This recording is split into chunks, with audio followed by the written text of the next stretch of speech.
विश्वासघात करणाऱ्या माणसाला जाब विचारण्यापेक्षा त्या व्यक्तीशी बोलणं थांबवून त्याला आपल्या जीवनातून कायमचं दूर करणं हीच त्यांच्यासाठी सर्वात मोठी शिक्षा असते.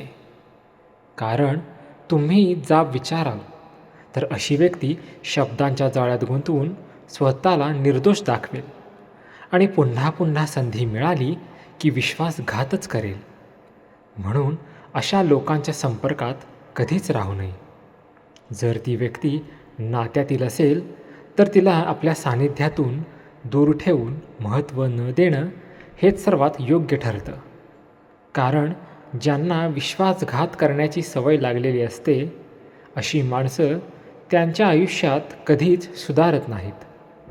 ते अगोदर समोरच्याला विश्वासात घेतात आणि नंतर पुन्हा पुन्हा त्याच प्रकारचा विश्वासघात करतात. शांतपणे दूर जाणं हीच त्यांच्यासाठी सर्वात मोठी शिक्षा असते.